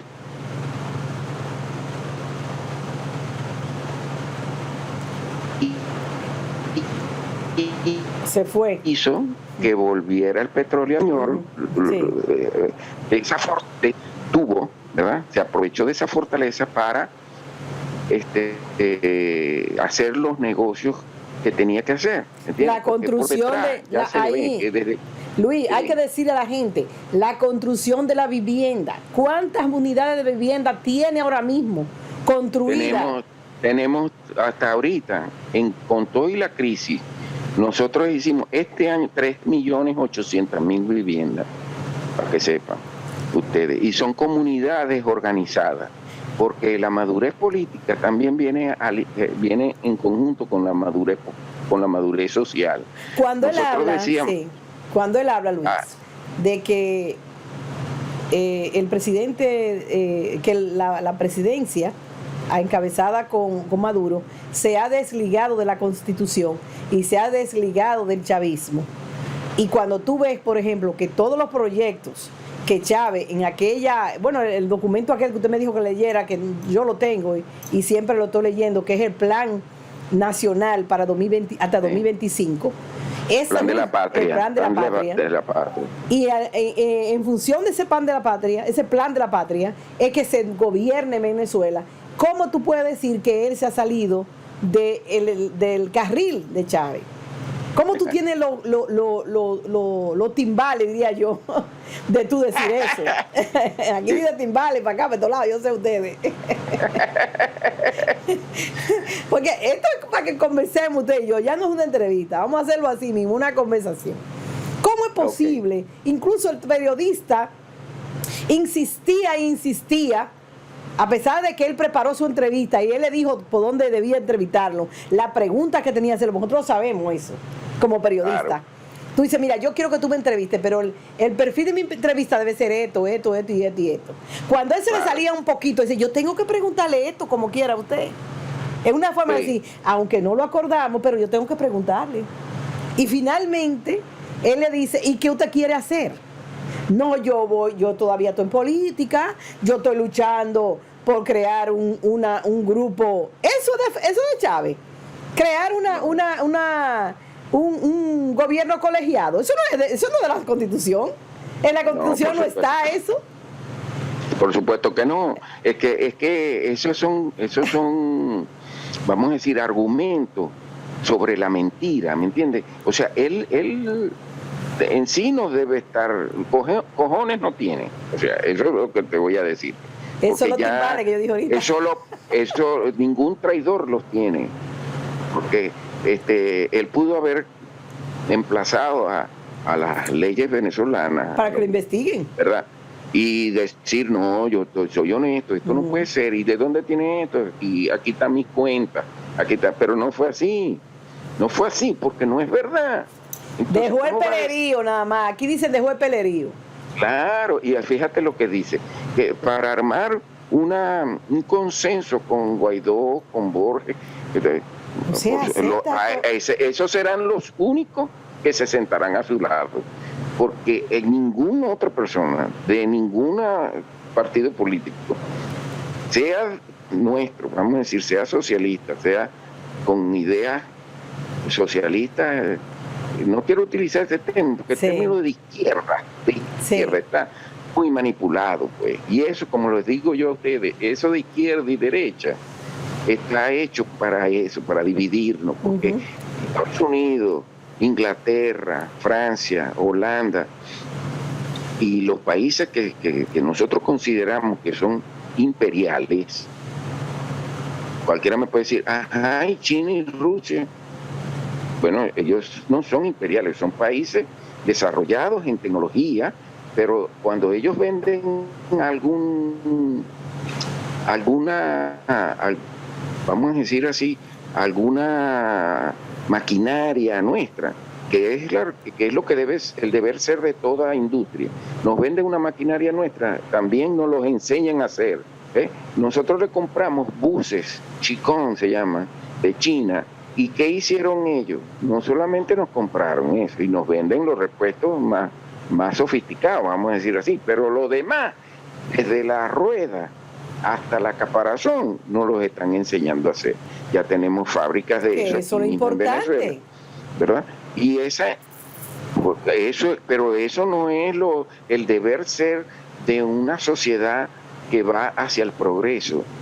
Y no solamente nosotros que somos los que estamos recibiendo el beneficio, sino es del que nos los está dando Rusia y China. Es la diferencia entre Estados Unidos y cualquier otro, que a pesar de que sí hay intermedio entre el capital y la ganancia del capital con referencia al recurso humano, no es igual el trato en cuanto a la venta de tecnología. Tú sabes que ellos manejan la cuestión de que, vamos a decir, la parte imperial, pues manejan la cuestión de yo no sé qué de corso, las patentes de corso, ¿ves? Las patentes, ¿no? No te puedo enseñar a hacer porque eso está dentro de la patente. Nos dan el pescado, ¿verdad? No, te dan el pescado. Pero no te enseñan a pescar. No te enseñan a hacerlo. No, porque si te enseñan a pescar, entonces tú te vas a independizar. Eso es sencillo. ¿Aló? Eso es sencillo. Si te enseñan a pescar, entonces, no te vas a independizar porque tú vas a salir a buscar tu pescadito tú mismo. Esa es la diferencia. Mientras que yo, por ejemplo, a usted le digo, Luis, yo tengo esta taza, mire, que está muy linda, de información a desnudo y todo, vea. Digo, mire, Luis, yo le voy a prestar esta taza. Y usted dice, wow, yo tengo mucha necesidad de esa taza. Envíame una. Sí, le voy a mandar una. Mira, mucha necesidad de esa taza. ¿Qué pasa? Gracias. ¿Qué pasa? Que si yo le digo a usted, mire, se hace de tal y tal manera y usted la hace, ya usted no me va a necesitar a mí. Y cuando a mí me dé la gana de decir, bueno, no te presto mi taza. Y entonces, ¿qué tú tienes que hacer? Rendirse a mis pies, pedirme, suplicarme para que yo le preste la taza. Entonces, eso es lo que pasa con Estados Unidos. Estados Unidos no le permite la libertad real a los países donde ellos puedan ser autosuficientes, porque no conviene. Ajá. Y por eso es que todas las economías de Latinoamérica y el Caribe, todas son dependientes. No dañan las economías de subsistencia nuestra. ¿Por qué? Porque no le conviene. En República Dominicana nosotros comenzamos, un país agrícola comenzó a traer de fuera todo lo que se comía. Entonces, bueno, pero en cuanto a eso también hay un análisis muy descolonizado, vamos a decir así, en donde nosotros sabemos, ¿verdad?, que estos países, siendo imperialistas, también dependen de nosotros y cada día van a depender más, porque la energía que gasta, un ejemplo, Estados Unidos gasta la energía que necesita dos planetas Tierra, para que pueda para que pueda sostener ese gasto de energía que tiene. Mire, entonces, por supuesto, no hay otra manera sino y no negociada con otros países que tienen materia prima. En este caso, Irak, Irán, son países que tienen, vamos a decir, petróleo dentro de su... No vamos a ir tan, eso es otro tema, pero yo quiero regresar a Ramírez, porque yo quiero que la audiencia sepa. Nosotros tenemos un statement. Yo conocí a Ramírez, yo lo conocí. Incluso él venía al programa el día que él se fue, que lo mandaron a buscar de emergencia, que fue la última vez que fue a Venezuela, que fue una emergencia. Parece que lo mandaron a buscar y él fue rapidito. Y de allá para acá vino y recogió todo su telique y se largó. Él venía al programa de nosotros porque nosotros lo entrevistábamos, hablábamos con él. Era una persona muy afable, muy dispuesta, muy chavista, muy de todo. Pero esa era la faceta, esa era la cara. Entonces, cuando él se ve, señores, miren, yo le voy a decir esto, que es un estigma que desde que pasó eso yo lo tengo. Lo que le pasa a Ramírez es que después de él verse con todo el poder que él tenía en Venezuela, que era un poder tan grande que Chávez era el presidente y él era como el hermano de Chávez, porque ustedes lo ven tirándose fotos con Chávez, andando con Chávez para arriba y para abajo, y él tenía el poder tan grande que él tenía. Y de buena primera él hizo a incautarse a Italia, a sobrevivir. Algo tiene que hacer para su ego. Uno. Claro. Dos, cuando él cometió el error de salir, de aceptar precisamente por ego la salida de él para la ONU, porque él ser embajador de la ONU era una cosa demasiado grande y demasiado prestigio para él. En ese mismo momento, él cometió el error de su vida. ¿Por qué cometió el error de su vida? Dejó abierta a PDVSA la posibilidad de investigación. Claro. Y el rey no está, rey muerto, rey puesto. Por mucho poder que tenían los otros, no tenían el poder que tenía, entonces no podían seguir con el mismo sistema. Él podía llamarlo por teléfono y decirle, mira, esto por aquí, pero no era lo mismo si él no estaba en el terreno. Sí, pero pero como esas personas que quedaron, que también están presas, él les tuvo que haber dicho cuáles eran los malos manejos, no pudo esconderle los malos manejos, ¿entiendes? Entonces, eran su cómplice, Luis. Se los pichó a las personas, se los pichó a las personas de los países que ya nosotros sabemos cuáles fueron, ¿verdad? Que manejaban lo que son las tecnologías de extracción, como lo decía yo al principio, de exploración también, porque ya ese tipo de personas avariciosas así, no se conforman con lo poquito, ¿eh? Él comenzaría con los manejos de mantenimiento de pozos, con contratistas pequeñitas, pero ya después se le abrió la garganta, ¿me entiendes? Entonces ya es con tecnologías y el contrato con sedimentaciones, compañías que se tienen que utilizar para sedimentar los pozos cuando se vacían. Tienen que ser rellenados. Eso es una ley de ambiente que nosotros tenemos aquí. Y el petróleo, en este caso, eso que le echan, que es como un cemento muy particular, eso solamente lo hacen ciertos países. Esos negocios eran de él. ¿Entiendes? Los negocios de Gabarra, mira, aquí sucedió una cosa, una Gabarra que era del Estado, era de una contratista, pero le trabajaba al Estado, en exploración, frente a las costas de Venezuela, allá por el oriente del país. Sí. Se dice, ahora voy a estar como brollero, pero ya yo lo creo que es así, se dice que esa era de él, una Gabarra de exploración. ¿Tú sabes lo que es un tipo de navegación de más o menos 150 metros cuadrados y la hundieron? Sí. La hundieron para cobrar el seguro, porque cuando vieron que ahí no había petróleo, entonces iba a producir pérdidas, ¿verdad? Y entonces iba a tener que poner capital del que él se había robado. Sí. Entonces vinieron y hundieron esa Gabarra. Por ahí también comenzó investigaciones, según, vamos a decir, mi experiencia de que yo tuve en la industria petrolera de como 19 años. Entonces, en el tiempo que él estuvo, estas personas que yo te estoy hablando, gerentes generales de aquí, del occidente, están huyendo también, porque él dejó como tentáculos, pues. Llénense un poquito aquí, pero tengan cuidado, pero a mí me mandan tanto. Mándeme lo mío. El propio mafioso, pues, el propio mafioso. Bueno, de ese grupo de partidos que nosotros en 1999, con la elección de nuestro presidente, tuvieron participación, Chávez utilizó la sabiduría de él y fundó el Partido Socialista Unido de Venezuela. Ese partido ha servido en la Unión Cívico-Militar, ha servido de filtro, ¿verdad? Pero también, como los camaleones, ¿verdad? Se disfrazan. Hoy vi uno, por cierto, Hoy fui a la alcaldía de Maracaibo, a una fundación que ve niños de niños es una escuela, fundación, se llama Niños del Sol, que tiene nuestro alcalde de aquí, se llama Willy Casanova, ¿verdad? Sí.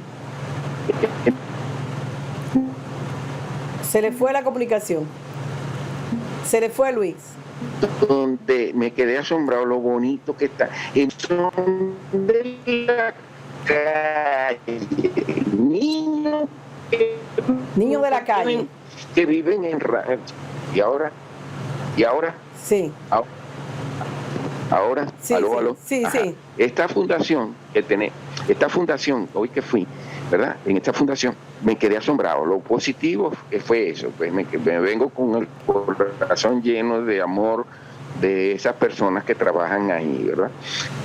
Pero cuando cogí el bus, sí, como ahorita tengo la camioneta vivo, que nosotros tenemos aquí con tarjeta así como la de débito, sí, pagamos con tarjeta, y venía un tipo queriéndose colar en la cola que íbamos a entrar. El tipo venía con gorra roja, camisa roja, chaqueta de chavista, ¿entiendes? Sí. Pero queriéndose colar. Ajá. Ya se sabe que eso no es una actitud de nosotros.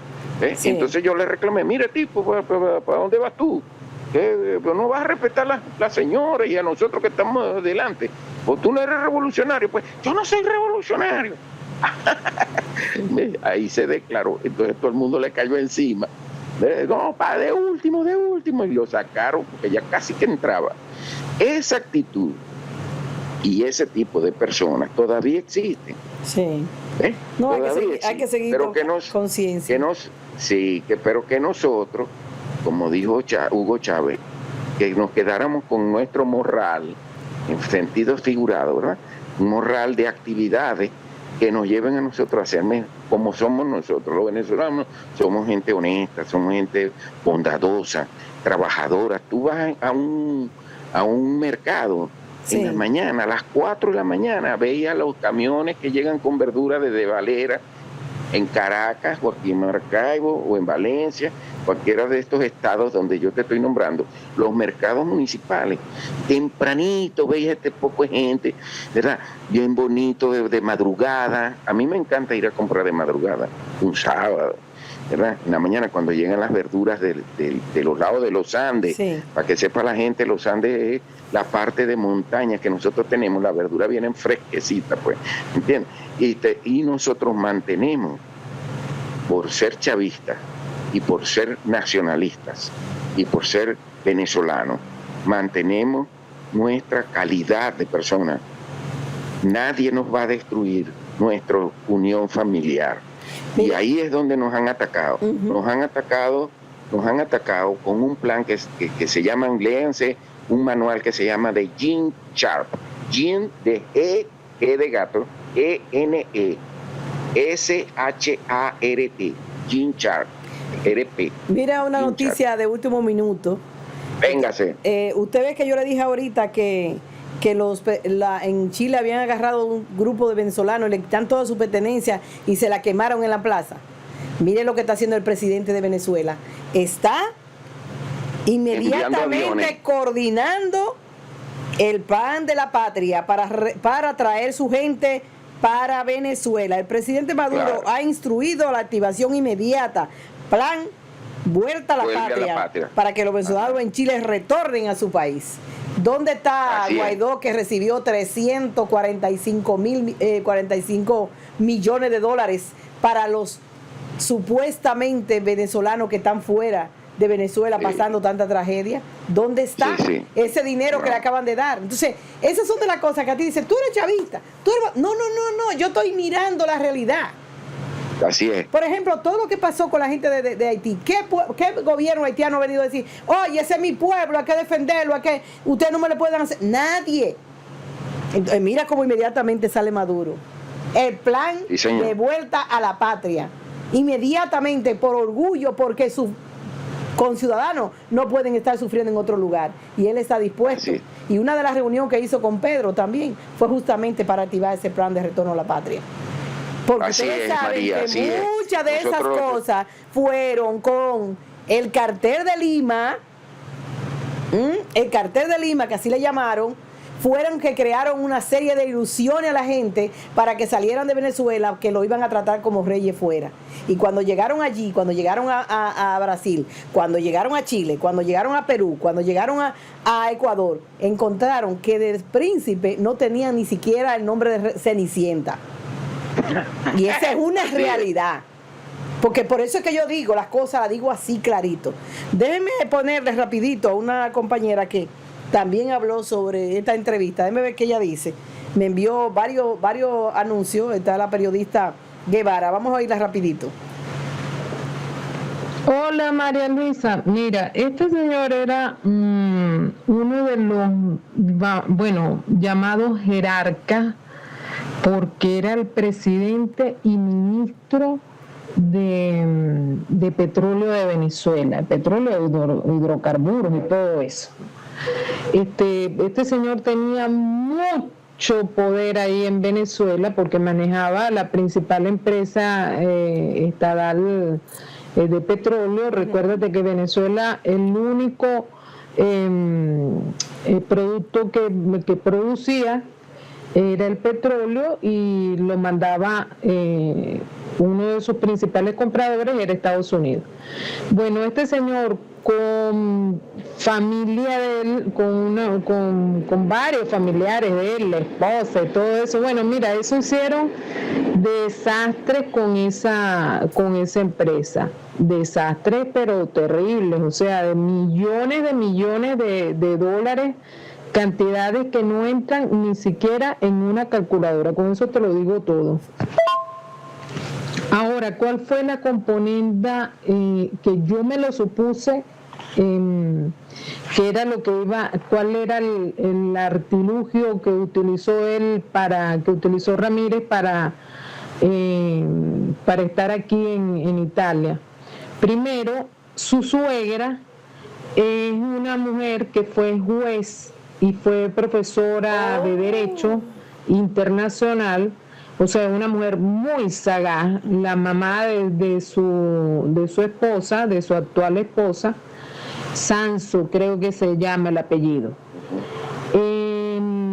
Estos no son ningunos caídos de la mata, o sea, no son ningunos bobos, esta gente, o sea, tanto la esposa como él no son ningunos estúpidos. Él tiene una vocecita que puede parecer como que es como que es bobo, como que es quedado, no, para nada. Fíjate, el artilugio que él utiliza, él no llega a Italia con la ciudadanía o el permiso o la visa como familiar. Él no entra a Italia como familiar porque su esposa es familia de italiano. Él podía entrar como familiar por lo que le llaman aquí reconjungimiento familiar. Él no hizo ese procedimiento, sino que entró como refugiado político. Al entrar como refugiado político, él evidentemente le dan unas prioridades que tú las conoces como refugiado político. Sí. Tú alegas de que eres perseguido, que tu vida está en peligro en el país, en tu país de origen, y evidentemente no puedes regresar a Venezuela. A él no le interesa regresar a Venezuela. Claro. Porque ya el dinero que él hizo, que se robó, ya lo tiene aquí. Ya lo tiene aquí y lo tienen en otras partes, en otras cuentas. Con ese artilugio de decir que era refugiado político, la justicia italiana lo defiende porque dice que sus derechos humanos están en peligro, su vida está en peligro si él regresa, si lo extraditan a Venezuela. Entonces, claro, esto es un procedimiento que no lo hace todo el mundo. Es decir, estos señores o estos ladrones pensaron muy bien el plan de evasión de la justicia venezolana, y fíjate que se vino él para acá como un refugiado político. De lo que sepa María Luisa, mira, es posible que se sepa muchas cosas a las cuales nosotros estamos de las cuales nosotros estamos inocentes, que no sabemos, que desconocemos. Sí puede saber muchas cosas del alto gobierno venezolano, porque acuérdate que el alto gobierno venezolano no es que son los 12 apóstoles y no son los santos que cayeron del cielo. O sea, allí hay movimientos, acciones, cuestiones, negocios, cosas que se manejan en el alto gobierno. No quiero decir con esto de que son unos bandidos, pero sí que este señor puede tener mucha información. La otra cuestión de la justicia italiana, evidentemente fue con el artilugio. No te estoy diciendo tampoco que los jueces italianos son unos mansos corderitos o que son unos santos que cayeron del cielo, no. Se valieron de ese artilugio de que el tipo se declaró refugiado político, perseguido político además, pero los jueces italianos están obedeciendo a órdenes norteamericanas, y eso lo han dicho aquí los periódicos italianos. Algunos periódicos italianos han hecho mención de esta cuestión que te estoy diciendo, de que la justicia italiana se subordinó a los intereses norteamericanos de protección de Rafael Ramírez. No sé por qué aquí lo que dicen los medios es por ir en contra de Maduro, que la justicia italiana se sumó al bloque en contra de Maduro y se subordinó a los intereses norteamericanos. Ahí está. Bueno, yo diría más bien, ¿verdad?, que el Estado italiano no es que está subordinado a Estados Unidos completamente, aunque ellos deben tener algo que ver en eso. Está subordinado al Banco Mundial y al Fondo Monetario Internacional. Ellos hasta no hace mucho han cambiado hasta 3 veces su secretario, su presidente, porque no ha tenido buen manejo sobre sus finanzas a nivel del país, a nivel del Estado. Entonces, yo creo que esa presión viene más por estos consorcios internacionales que tienen intereses en que no esté la revolución venezolana activada o desarrollándose financieramente. De hecho, a partir de este 1 de octubre, para que sepan que vamos a tener, aparte de la moneda bolivariana nuestra, el bolívar fuerte, vamos a decir así, anclado vamos a tener la moneda digital, que es el petro, que está anclado tanto al petróleo como al diamante, como al oro. ¿Okay? ¿Qué pasa con estas monedas digitales? Que ha sido, vamos a decir, el avance y la respuesta. Sí.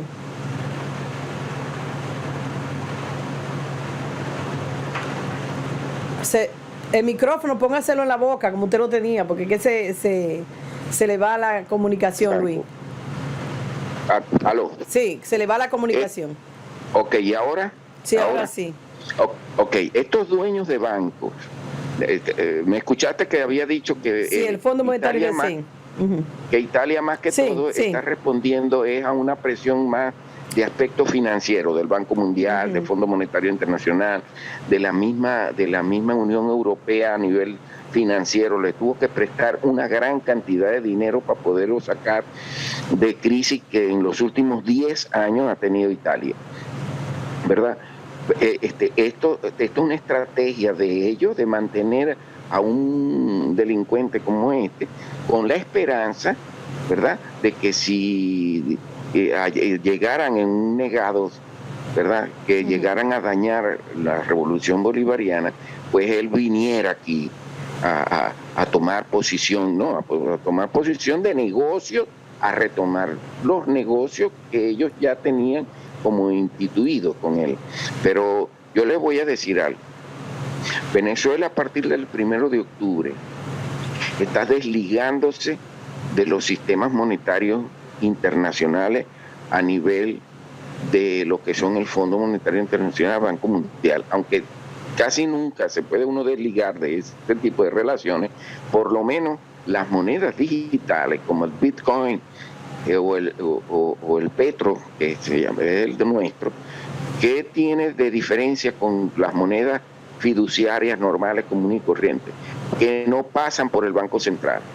Son sistemas, una herramienta financiera mundial en donde se hacen negocios directamente con la fábrica. Los fabricantes compran cosas nuestras, nosotros podemos comprar cosas de ellos, de cualquier país, en el caso de Rusia, en el caso de China, en el caso de otros países como el de Irak, el de Irán, ¿verdad?, con monedas digitales que tienen anclaje en nuestras reservas petroleras.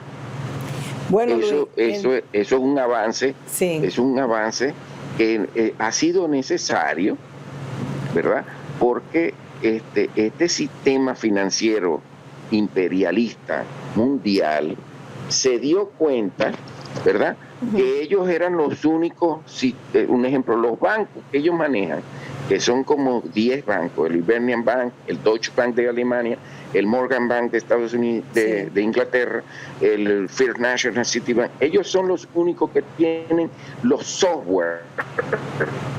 Sí.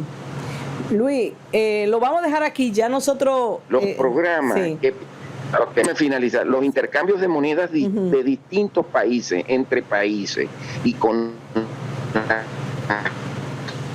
Se le fue la comunicación otra vez. Cantidades que quieren. Y ahora... Sí, ahí. Póngase bien esto aquí, déjenselo ahí, porque se lo quita. Ok. Bueno, ya, gracias a Dios, pues, este programa va a dar una luz más a todos los oyentes, tanto de Estados Unidos como de América Central y América del Sur, de un parecer que le estamos dando dos personas, una periodista valiente como es María Núñez y un sencillo ciudadano venezolano como es Luis Ortega, profesor universitario, pero con un concepto nacionalista de defensa de lo nuestro, de defensa no solamente de lo nuestro, sino hemos tenido 26 elecciones, señoras y señores, 26 elecciones limpias. En un país donde hay una dictadura, señores. Sí, esto no es ninguna dictadura, ¿entiendes? ¿Qué dictadura pueden andar los que se fueron del país diciendo de que un Guaidó, un ejemplo, diciendo que los perseguían y por ahí anda en Caracas montándose en cualquier banqueta a ver cómo vuelve a ser presidente de Narnia, presidente de nada. Y ahora es ridículo, ¿verdad? Este señor, delincuente, diciendo que va a venir a Venezuela. Ojalá que venga, porque nadie lo va a defender, nadie. Él no va a ir, lo que pasa es que él tiene que decir algo, porque esa entrevista tenía que terminar con algo. Después que él habló todo ese disparate, él tenía que terminar con algo. Y una de las cosas es demostrarle al mundo su hombría, de que él está dispuesto, aún con la edad que tiene, ir a defender y a presentarse con Maduro en unas elecciones. Y que Maduro, por él querer ser presidente, fue que Maduro le ha cogido con él. Imagínate tú. Bueno, un beso y un abrazo y mis bendiciones a ti, a todos los que organizan el programa, a todos los que lo escuchan, I feel great. Yo me siento muy bien, muy agradable cuando estoy conversando con ustedes. Gracias. Que nos escuchen así humildemente como somos, ¿oyó? Así mismo. Muchísimas gracias a usted, Luis, por darnos su tiempo. Sabemos que es una persona muy ocupada, pero ha tomado su tiempo para estar con nosotros. Yo pienso que este programa debe difundirse a todos niveles, porque esas mentiras que este señor está diciendo ahí son fáciles de bloquear, son fáciles de desnudar. Porque prácticamente, si ustedes se dan cuenta de la entrevista, desde el principio hasta el final fue casi lo mismo que él dijo. Invertido en otras palabras, incluso le dijo al periodista que le había puesto palabra en su boca que él no dijo. De tantas contradicciones en sí misma que él estuvo. Por eso que yo no creo la idea de que, ese anda por ahí diciendo, no. La gente que anda diciendo cosas hay que enfrentarlo. Y enfrentarlo a la verdad, para que se vayan desbloqueando, para que la gente tenga conciencia de que lo que están diciendo no es la verdad. Y que puede que sí, que en Venezuela hay muchísimas situaciones. Es un país que se está haciendo camino al andar. Es otra cosa. Sí. Y que siempre habrán personas oportunistas que se acercan con fines de ver cuánto pueden coger. Y después al final le hacen daño al proceso. Entonces el trabajo está en seguir vigilando a cada uno de hombres y mujeres que están alrededor del proceso, para ver si efectivamente son genuinos de ese proceso. Porque si ustedes ven todos los videos donde hay cantidad de personas que hoy están corriendo y que están hablando todo lo que les da la gana del proceso de Venezuela, y estuvieron al lado de Chávez y creyendo Chávez que esas eran gente verdaderamente de confiar, pero así es. La gente con el proceso, con su camino, se va evidenciando y está haciendo, declarando su verdadera cara.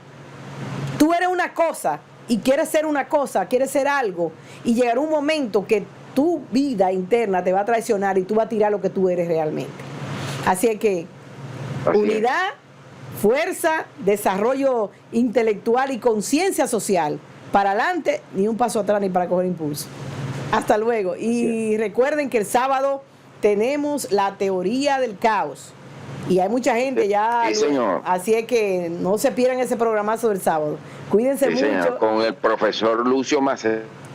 Así mismo. Vamos a tener el profesor Lucio y los compañeros que estaremos ahí también aportando. Muchísimas gracias. Que es una autoridad. Sí. Así que muchísimas gracias, Luis, y hasta el sábado. Bueno, señores, aquí terminamos. Hasta el sábado, si Dios quiere. Hasta el sábado. Sí. Dándole las gracias a Luis Ortega por el tiempo que nos ha prestado, ¿verdad? Hoy en el programa. Un programa que tratamos de hacerlo con una aclaración, ¿verdad?, de lo que este señor Rafael Ramírez estaba diciendo, de esa entrevista preparada y maquillada que hizo. A toda luz es una entrevista maquillada, y que nosotros tratamos de quitarle maquillaje, y los pedazos de maquillaje caían en el piso, porque todo lo que dijo en su esencia era mentira, porque siempre se estuvo defendiendo de lo que él sabe que estaba haciendo. Entonces vamos a seguir defendiendo la verdad, vamos a seguir desnudando la verdad en este programa, vamos a seguir invitando personas para que hablen de las diferentes problemáticas que estamos viviendo, de las personas que están a nuestro alrededor que no están haciéndole bien a los pueblos y que simplemente lo que hacen es vivir de los pueblos. Pero rapidito vamos a decirle en el mundo ahora mismo, aquí una noticia sencilla que me voy inmediatamente, pero quiero dejársela en el aire, que es: el indigenismo es el nuevo comunismo. Los dichos racistas de la presidenta de Madrid para reivindicar la hispanidad en Nueva York. Ya porque los indígenas quieren vivir como gente, ya son comunistas. Y ya por eso hay que caerle atrás, hay que matarlo, hay que crear represión contra ellos. Y los indígenas son los real dueños de esta humanidad.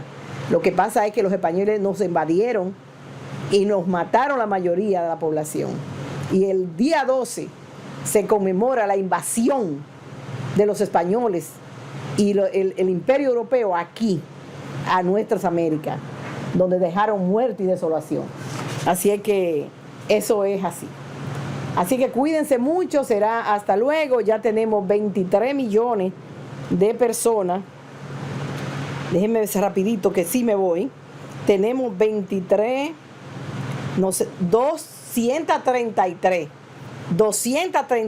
millones de personas, 19.635 personas infectadas.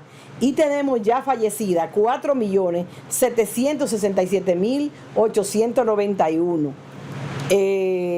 Así es que eso es lo que está pasando. El virus no se ha ido, aunque muchos lugares ya están relajando las medidas de bioseguridad, pero recuerden que el virus está ahí y que debemos protegernos para evitar que este bicho se exhaga con la suya y acabe con la humanidad. Será hasta luego, cuídense mucho, nos vemos mañana si tenemos ánimo. Así que cuídense. Vamos a por aquí.